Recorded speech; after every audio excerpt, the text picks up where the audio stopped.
हाँ, पाकिस्तान से यह खबर है। पाकिस्तान से कल्पना कीजिए, जिसे आप एक स्टेट के रूप में फेल होता हुआ देख रहे हैं, एक राज्य के रूप में, एक देश के रूप में पाकिस्तान फेल होता हुआ सबके सामने दिख रहा है।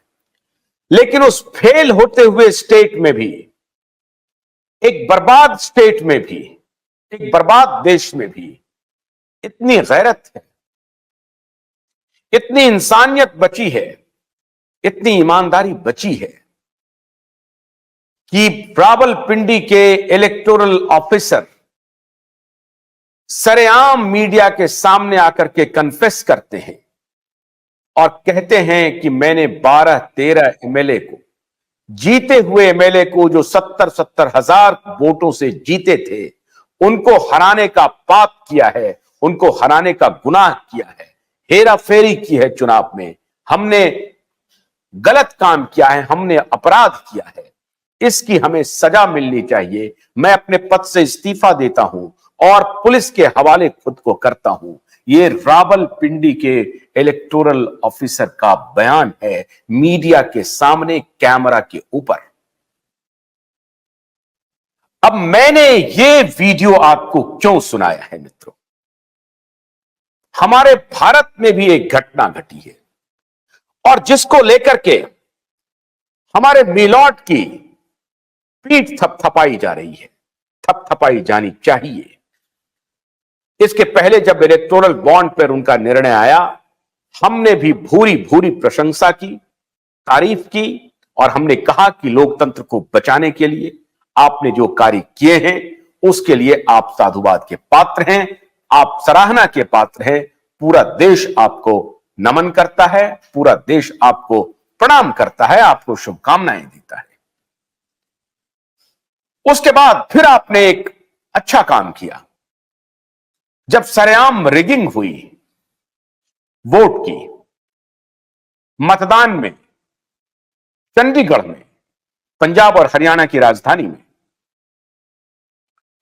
उस चंडीगढ़ में जब रिगिंग हुई वोट की, तो आपने आदेश दिया, आनंद फानन में यह मामला आपके पास आता है, आना चाहिए, आपको लेना भी चाहिए, कहीं अन्याय हो रहा है, आखिर मतदान में इतना बड़ा उलटफेर कैसे हो गया, गिनती में इतनी बड़ी उलटफेर कैसे हो गई, और वो भी एक रिटर्निंग ऑफिसर के सौजन्य से यह सब कार्य किया गया। और आपने इस मतदान में जितने स्टेक होल्डर्स थे सबको तलब कर लिया सुप्रीम कोर्ट के प्रेमिस में, और सुप्रीम कोर्ट के प्रेमिसेस में आकर के उन्होंने अपनी दलील रखी। आपने उनकी दलीलें सुनी और उसके बाद आपने निर्णय दिया और इलेक्टोरल जो रिटर्निंग ऑफिसर हैं उनको आपने दोषी पाया। इसके पहले आपने कड़ी टिप्पणी की, आपने अपने सामने में वोटों की गिनती करवाई, इनवैलिड वोट्स को भी देखा, जिस पे डॉट लगाए गए थे, निशान लगाए गए थे, चिन्ह लगाए गए थे, उनकी भी आपने जांच की और जांच करने के बाद यह पाया कि 8, 9, 10 जितने भी वोट होंगे वो गलत तरीके से इनवैलिड किए गए और उसमें जीत कांग्रेस और आम आदमी पार्टी के ज्वाइंट उम्मीदवार की हो रही थी। उनको आपने विजय दिलवाया। अब वो वहां के नए मेयर अपॉइंट हो गए हैं चंडीगढ़ में। बहुत अच्छा काम किया मिलॉन आपने। एक बार फिर आपने लोकतंत्र को बचाने का काम किया, बचाना भी चाहिए। आपने अरविंद केजरीवाल को यह कहने का भी मौका दे दिया कि देखो कैसे भारतीय जनता पार्टी रिगिंग कर रही है। अगर 60-70 वोटों की गिनती में भारतीय जनता पार्टी इस तरह का हेरा फेरा कर सकती है तो 90 करोड़, अब आपने कहां से ये 90 करोड़ का आंकड़ा लाया है पता नहीं, 90 करोड़ वोटरों की बात आपने की है कि 90 करोड़ जो वोटिंग होगी उसमें कितनी हेरा फेरी की जाती होगी सत्तारूढ़ पार्टी की तरफ से और सत्ता में बैठे लोगों की तरफ से। और यह अरविंद केजरीवाल को आपने मौका दिया और अरविंद केजरीवाल ने उस मौके को ऐसा भुनाना शुरू किया कि अरविंद केजरीवाल जैसा धूर्त नेता इस पूरे मौके को अपने समर्थन में कैसे परिवर्तित किया जाए, यह काम शुरू कर दिया। आपको करने का पूरा हक है।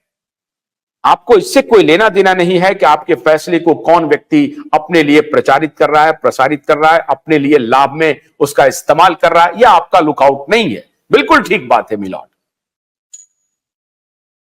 आपने दोनों दफा इलेक्टोरल बॉन्ड के मामले पे और चंडीगढ़ के मेयर चुनाव के मामले में आपने बहुत बढ़िया निर्णय दिया और जनतंत्र की रक्षा की। अब हम अपने मूल सवाल पर आते हैं मिलॉर्ड। भोलानाथ का ब्रश कटर एक बैटरी से चलने वाली मशीन है जिसका चार्जिंग समय 3.5 घंटे है। इसे हम 6 से 8 घंटे बिना रुके चला सकते हैं। एक बार चार्ज करने पर ये 16,000 स्क्वायर फीट गेहूं, चावल, बजरा, जोवर के खेत काट सकता है, जबकि इसी कार्य को पेट्रोल ब्रश कटर 1,000 रुपए पेट्रोल का खर्चा करता है।